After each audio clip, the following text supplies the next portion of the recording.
जय हो लक्ष्मी नारायण भगवान की। वरुथनी एकादशी की कथा वैशाख कृष्ण मास की। कृष्ण पक्ष मास की। युधिष्ठिर ने पूछा, भगवान, वैशाख महीने के कृष्ण पक्ष की एकादशी का नाम और उसकी विधि क्या है?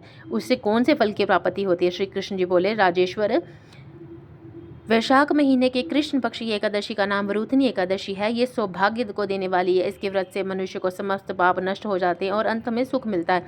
वरुथनी के व्रत के प्रभाव से ही राजा मंदाता स्वर्ग को गए थे। वरुथनी एकादशी के व्रत का फल 10,000 वर्ष तपस्या करने के फल के बराबर है। कुरुक्षेत्र में सूर्य ग्रहण के समय जो एक बार स्वर्ग दान करके से जो फल मिलता है, वही फल वरुथनी एकादशी के व्रत से करने से मिलता है। वरुथनी एकादशी के व्रत से मनुष्य इस लोक और परलोक दोनों में सुख प्राप्त करते हैं और अंत में स्वर्ग को जाते हैं। शास्त्रों में कहा गया है कि हाथी का दान घोड़े के दान से और घोड़े के दान से भूमि का दान उत्तम दान है। उससे उत्तम तिलों का दान है। तिलों के स्वर्ण का दान उत्तम है और स्वर्ण से अन्न का दान श्रेष्ठ है। संसार में अन्न दान के बराबर कोई भी दान नहीं है। अन्न दान से पितृ, देवता, मनुष्य आदि सब तृप्त हो जाते हैं। शास्त्रों में अन्नदान कन्यादान के बराबर माना गया है।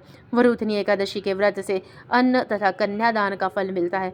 जो मनुष्य लाभ के वश में होकर के कन्या का धन ले लेते हैं, वह प्रलय के अंत तक नरक में पड़े रहते हैं और यहाँ उनको अगले जन्म में विलाप का जन्म ग्रहण करना पड़ता है।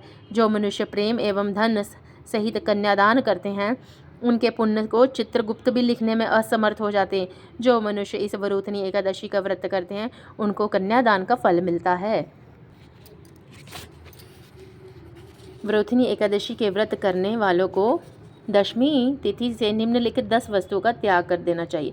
कांसे के बर्तन में भोजन करना, मांस, मसूर की दाल, चना, कोंदो, शाख, मधु, शहद, दूसरे का अन्न, दूसरी बार भोजन करना, स्त्री के संग या अन्य किसी के साथ मैथुन करना, उस दिन जुआ नहीं खेलना चाहिए तथा शयन नहीं करना चाहिए। उस दिन पान खाना, दातुन खाना, दूसरे की निंदा करना और पापियों के साथ बातचीत भी नहीं करनी चाहिए।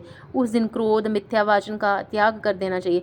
इस व्रत में नमक, तेल, अन्न वर्जित है। हे राजन, जो इस मनुष्य इस एकादशी को विधिवत करते हैं, उनको स्वर्ग लोक की प्राप्ति होती है। इस दिन के व्रत के महात्म्य को पढ़ने से 1000 गौों का दान का फल प्राप्त होता है। इसलिए इसका फल गंगा के स्नान से करने से भी अधिक फल है। कथा का सार ये है, संयम सौभाग्य का आधार है। हर प्रकार संयम रखने से प्राणी में सुख और सौभाग्य की वृद्धि होती है। यदि व्यक्ति में संयम नहीं है तो उसके द्वारा किए गए तप, त्याग एवं भक्ति, पूजा आदि सब प्रभावहीन हो जाते हैं। कथा समाप्त। जय हो लक्ष्मी नारायण भगवान की।